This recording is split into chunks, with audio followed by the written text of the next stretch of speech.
بسم اللہ الرحمن الرحیم۔ السلام علیکم۔ مصر کا خلیفہ عاضد خود بھی باطنیوں کے ایک فرقے سے تعلق رکھتا تھا اور اس کے دل میں بھی دوسرے باطنیوں کی طرح اہل ایمان کے لیے شدید نفرت کے جذبات موجود تھے، مگر حالات نے اسے ایک انتہائی نازک موڑ پر پہنچا دیا تھا۔ ایک طرف یروشلم کے عیسائی اس کی حکومت کو حریصانہ نظروں سے دیکھ رہے تھے اور دوسری طرف ابو جعفر اور علی ناصری مصر پر قبضہ کرنے کی سوچ رہے تھے۔ الغرض خلیفہ عاضد کے اقتدار اور زندگی کو شدید خطرہ لاحق ہو گیا تھا اور فوج کئی حصوں میں تقسیم ہو گئی تھی۔ ہر امیر کا ایک الگ فوجی دستہ تھا۔ صرف صلاح الدین ایوبی ایک ایسا شخص تھا جس کی اپنی فوج نہیں تھی۔ یہی سوچ کر خلیفہ عاضد نے اسے وزیر اعظم بنایا تھا کہ وہ بغاوت بھی نہ کر سکے گا اور اس کی مرضی کے مطابق کام کرتا رہے گا۔ پھر جب وہ اندرونی دشمنوں پر قابو پالے گا تو صلاح الدین کو بھی برطرف کر دے گا۔ یہی وہ خفیہ منصوبہ بندی تھی جسے خلیفہ عاضد نے اپنے قریبی مشیروں پر بھی ظاہر نہیں کی تھی۔ پورا مصر اندرونی سازشوں کا مرکز بنا ہوا تھا۔ اس نازک فضا میں فقیہ ضیاء الدین عیسیٰ کسر و وزارت پہنچ کر صلاح الدین ایوبی سے ملے۔ یوسف اس راز سے باخبر تھا کہ فقیہ ضیاء الدین عیسیٰ ہی نے اپنی دانشمندی سے اس کی وزارت عظمیٰ کے لیے راہ ہموار کی تھی، اس لیے وہ اس نامور عالم کی دل سے بہت قدر کرتا تھا۔ جب صلاح الدین ایوبی کو ضیاء الدین عیسیٰ کی آمد کی خبر دی گئی تو وہ ان کے استقبال کے لیے کسر وزارت کے دروازے تک آیا اور بڑی عقیدت و احترام کا مظاہرہ کیا۔ فقیہ ضیاء الدین عیسیٰ نے مکمل تنہائی میں صلاح الدین ایوبی سے کہا، نوجوان، میں نے تمہاری حمایت اس لیے کی تھی کہ مجھے تمہارے روشن چہرے پر مومنانہ فراست کے آثار نظر آتے ہیں۔ حق تعالیٰ میری اس خوشگمانی کو برقرار رکھے۔ میں آپ کا بے حد شکر گزار ہوں۔ اللہ تعالیٰ مجھے ہدایت و توفیق بخشے کہ کوئی اہل ایمان میری طرف سے بدگمان نہ ہو۔ میرے عزیز، تمہیں معلوم ہے کہ مصر میں اہل ایمان کی کیا حالت ہے۔ یہ کہتے کہتے فقیہ ضیاء الدین کی آنکھوں میں آنسو آ گئے۔ یہاں جو حق کے نام لیوا ہیں ان پر عرصہ حیات تنگ کر دیا گیا ہے۔ وہ اپنے گھروں میں منہ چھپائے پڑے ہیں اور گمراہوں کی مختلف جماعتیں مذہب کی قبا پہن کر برسوں سے دمشق ستم کر رہے ہیں۔ ان جادوگروں نے اپنی شعبدہ بازیوں سے مذہب کو ایک تماشا بنا ڈالا ہے اور ملت اسلامیہ کے اتحاد کی دھجیاں اڑا دی ہیں۔ زمانے گزر گئے کہ یہاں کی فضاؤں میں شدید حبس کا عالم ہے۔ اہل ایمان کا دم گھٹا جاتا ہے، مگر نہ کوئی ٹھنڈی ہوا کا جھونکا آتا ہے اور نہ بارش ہوتی ہے۔ اس سے پہلے کہ تمام کلمہ گو پیاسے مر جائیں تم منافقت کے اس صحرا پر ابر کرم بن کر برس جاؤ، ورنہ اللہ بے نیاز ہے، وہ تمہاری جگہ کسی اور کو لے آئے گا۔ فقیہ ضیاء الدین کے بہتے ہوئے آنسوؤں اور پردرد لہجے نے صلاح الدین ایوبی کو بھی رلا دیا۔ پھر فقیہ ضیاء الدین عیسیٰ جانے کے لیے کھڑے ہو گئے۔ رخصت ہوتے وقت مصر کے مشہور عالم نے صلاح الدین ایوبی کو گلے لگایا اور اس کے ماتھے کو بوسہ دیتے ہوئے کہا، یہاں اپنے دل کا راز کسی سے نہ کہنا اور گرد و پیش پر گہری نظر رکھنا۔ اللہ تمہارا حامی و ناصر ہو۔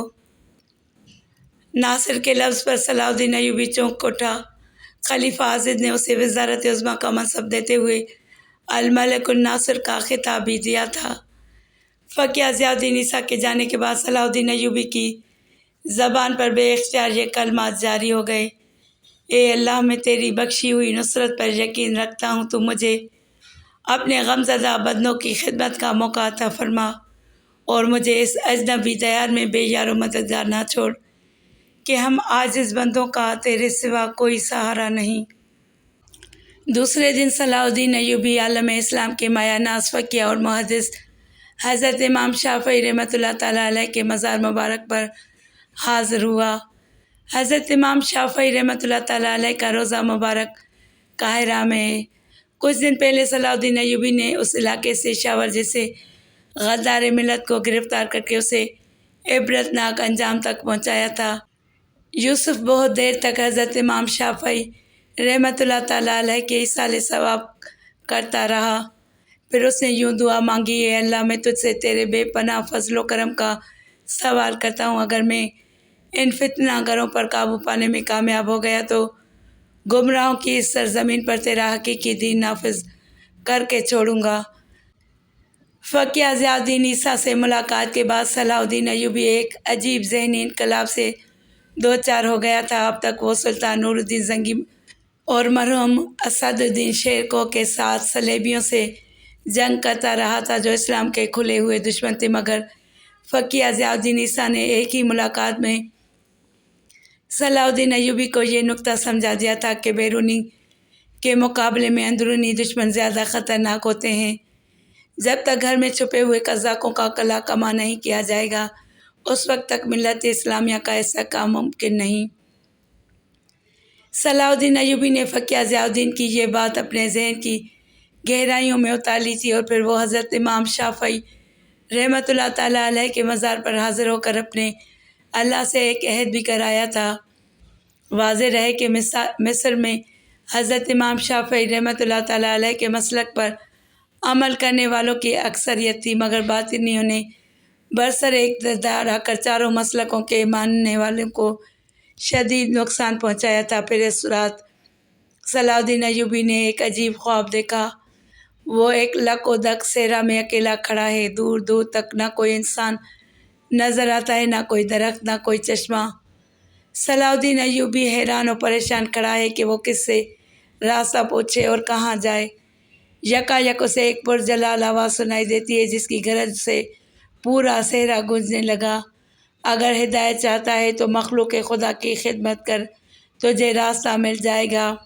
اس آواز کی گونج سے صلاح الدین ایوبی کی آنکھ کھل گئی۔ اس وقت قریب کی مسجد میں فجر کی اذان ہو رہی تھی۔ صلاح الدین ایوبی کچھ دیر تک مؤذن کی زبانی اللہ کی کبریائی کا بیان سنتا رہا، پھر اس نے وضو کیا اور مالک حقیقی کے سامنے سجدہ ریز ہو گیا۔ دوسرے دن مصر میں ایک مسرت انگیز ہنگامہ برپا ہو گیا۔ جس نے یہ خبر سنی وہ کچھ دیر کے لیے حیرت و سکوت کا مجسمہ بن کر رہ گیا۔ صلاح الدین ایوبی کا چچا اسد الدین شیرکوہ ایک عظیم سپہ سالار اور جانباز مجاہد تھا، مگر اس میں ایک بڑی کمی یہ تھی کہ وہ دولت کی طرف بہت زیادہ رجحان رکھتا تھا۔ اس نے بے شمار جنگیں لڑی تھیں اور بے شمار مال غنیمت جمع کیا تھا۔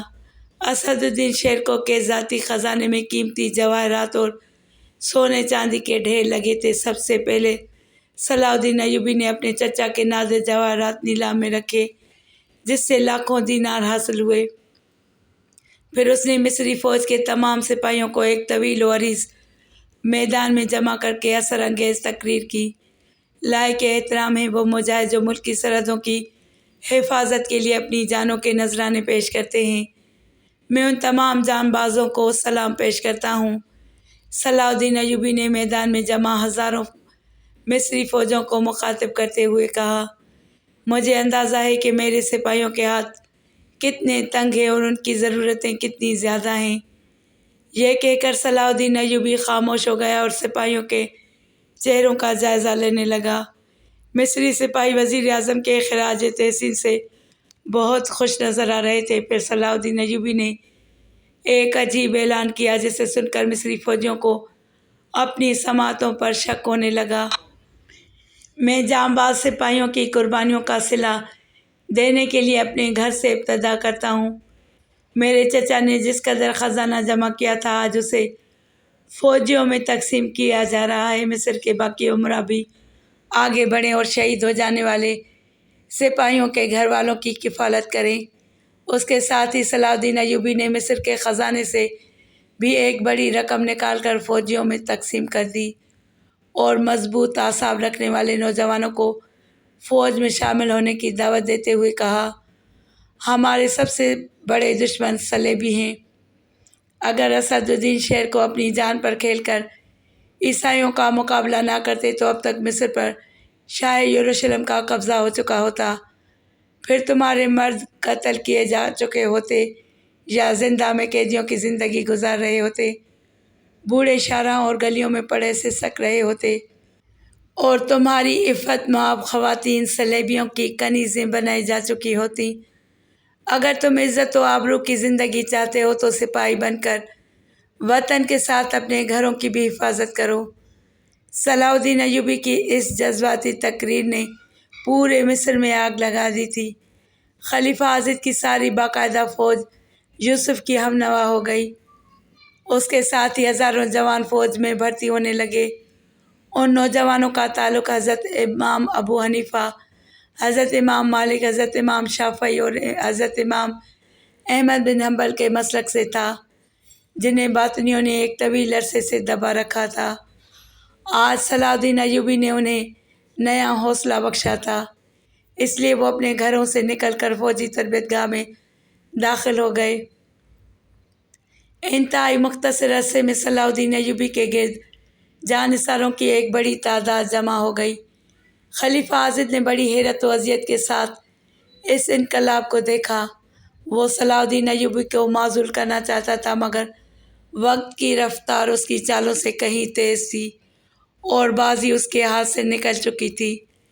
خلیفہ عازد کے ساتھ باربک بھی بہت پریشان نظر آ رہا تھا۔ اس کی منافقانہ روحانیت کی بنیادیں بھی کانپ رہی تھیں۔ باربک کو اندازہ ہی نہیں تھا کہ 20-22 سال کا یہ نوجوان اس قدر مذہبی اور ذہین ثابت ہوگا۔ آخر اس نے مصری امراء ابو جعفر اور علی ناصری کے ساتھ مل کر صلاح الدین ایوبی کے قتل کا منصوبہ تیار کر لیا، اور ابو جعفر اور علی ناصری بڑی حیرت سے باربک کا منہ دیکھ رہے تھے۔ پیشوا اعظم یوسف کا قتل اتنا آسان نہیں ہے۔ ابو جعفر کی آواز لڑکھڑا رہی تھی اور الفاظ اس کی زبان سے ٹوٹ کر ادا ہو رہے تھے۔ اگر تم سے یوسف قتل نہ ہو سکا تو پھر تم دونوں اپنی اپنی موت کے لیے تیار رہو۔ باربک نے انتہائی پرجلال لہجے میں کہا، کل رات میں نے اپنے پیر و مرشد کو خواب میں دیکھا، وہ میری طرف پشت کیے کھڑے تھے۔ میں بار بار عرض کر رہا تھا، مگر پیر و مرشد میری طرف نہیں دیکھ رہے تھے۔ پھر جب میں نے ان کے سامنے جانے کی کوشش کی تو انہوں نے میری طرف پشت کر لی۔ یہ عمل کئی بار دہرایا گیا، مگر ہر بار پیر و مرشد نے میری طرف منہ پھیر لیا۔ اب مجھے ان کی یہ بے رخی برداشت نہ ہو سکی۔ میں گھبرا کر پیر و مرشد کے قدموں سے لپٹ گیا اور رو رو کر عرض کرنے لگا، اے میرے پیر و مرشد، آخر مجھ سے ایسی کون سی غلطی ہوئی ہے کہ آپ نہ میری طرف دیکھنے کے روادار ہیں اور نہ میری التجا سنتے ہیں۔ بہت دیر بعد پیر و مرشد نے میری طرف قہرناک نظروں سے دیکھا اور انتہائی نفرت آمیز لہجے میں فرمایا کہ تم گناہ گار لوگ جانتے ہو کہ میں کس عذاب سے گزر رہا ہوں۔ اگرچہ خداوند نے مجھے جنت عطا کی ہے، لیکن میرے جسم و جان دوزخ کی آگ میں جل رہے ہیں۔ میں نے گریہ ازاری کرتے ہوئے پیر و مرشد سے اس کی وجہ پوچھی تو جواب میں فرمایا کہ تم نے میری ساری روحانیت اور ریاضت برباد کر کے رکھ دی۔ وہ گمراہ یوسف مصر میں داخل ہوا، جتنی جلدی ممکن ہو اسے یہاں سے نکال دو، ورنہ میری روح پر یہ عذاب مسلسل نازل ہوتا رہے گا۔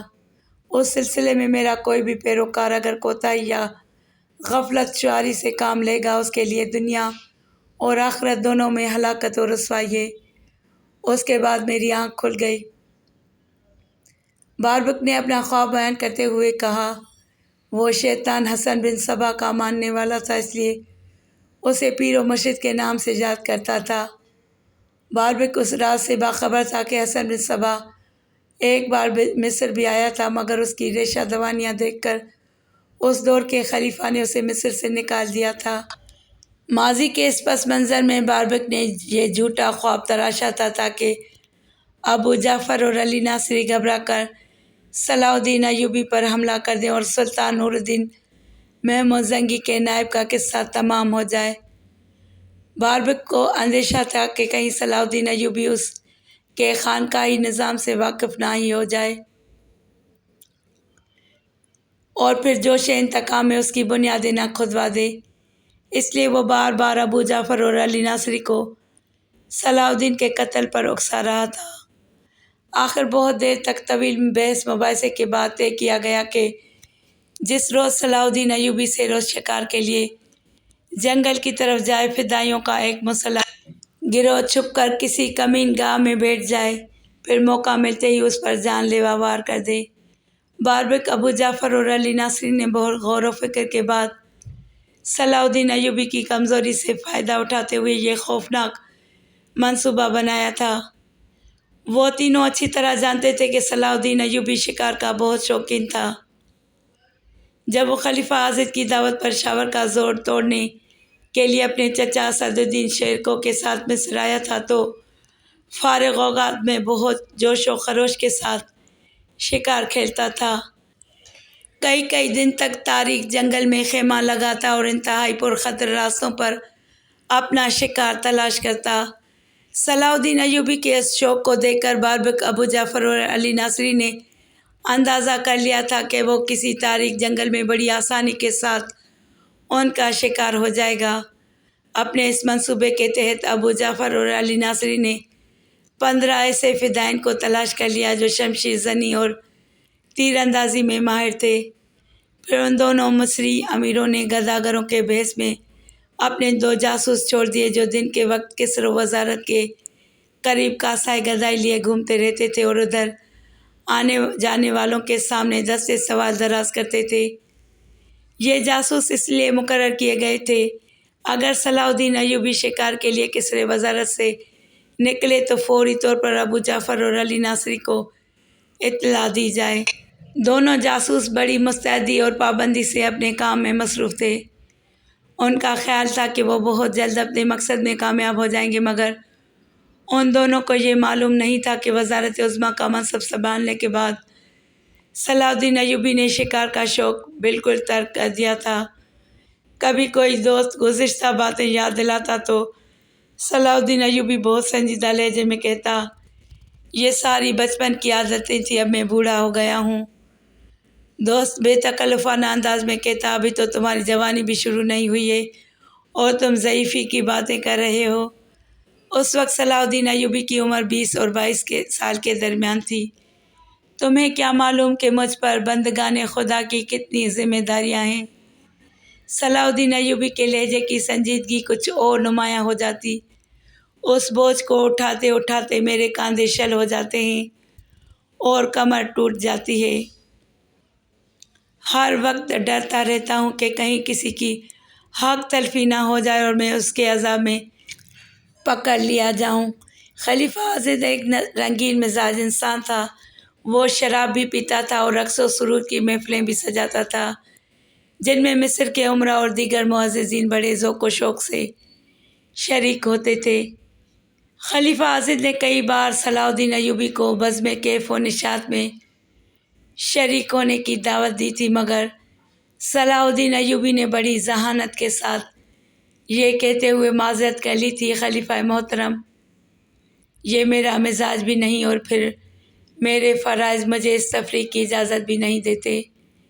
صلاح الدین ایوبی کا انکار سن کر خلیفہ آزد دل ہی دل میں پیچ و تاب کھاتا رہتا مگر زبان سے کچھ نہیں کہتا تھا۔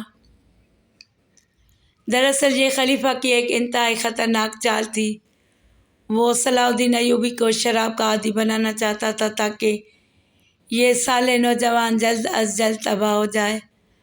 صلاح الدین ایوبی کی احتیاط کا یہ حال تھا کہ وہ خلیفہ کی دعوت مشروب و طعام میں بھی کم شریک ہوتا تھا، اور یہ ساری احتیاطیں اس لیے تھیں کہ جیسے ہی یوسف نے وزارت عظمیٰ کا منصب سنبھالا تھا، اس کے چند روز بعد ہی دمشق سے سلطان نور الدین زنگی کا ایک معتمد قاصد مصر پہنچا تھا، اور پھر اس نے تنہائی میں سلطان عادل کا ایک خط صلاح الدین ایوبی کے حوالے کیا تھا۔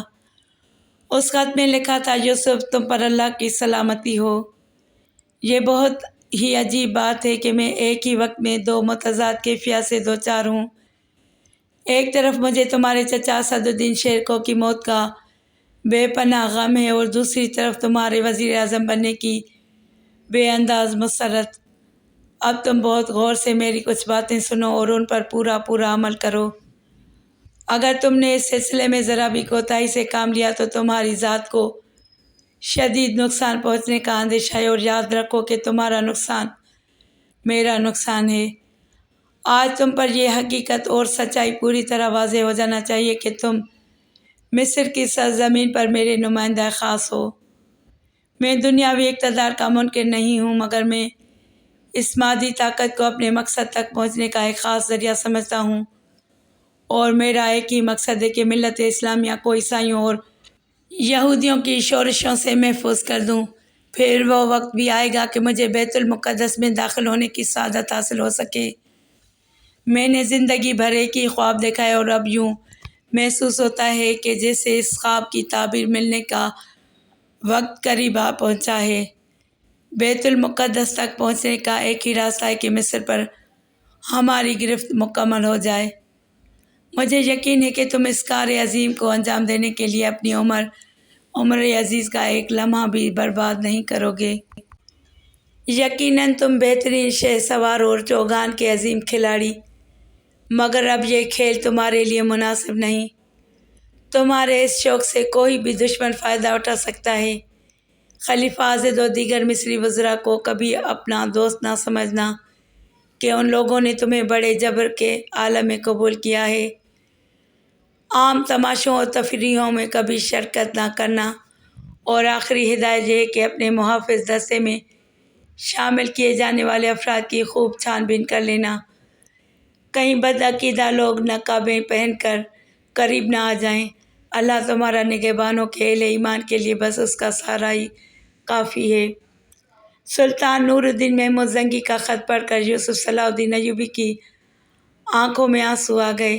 سلطان عادل کی ان ہدایات کے بعد صلاح الدین ایوبی نے اپنے گرد مصر کے ان صحیح العقیدہ نوجوانوں کو جمع کر لیا تھا جو ایک طویل عرصے تک باطنوں کے جبر و تشدد کا شکار رہے تھے۔ ان نوجوانوں نے بڑی تیزی کے ساتھ فوجی تربیت حاصل کی تھی، اور ہر وقت سائے کی طرح صلاح الدین ایوبی کے ساتھ رہتے تھے۔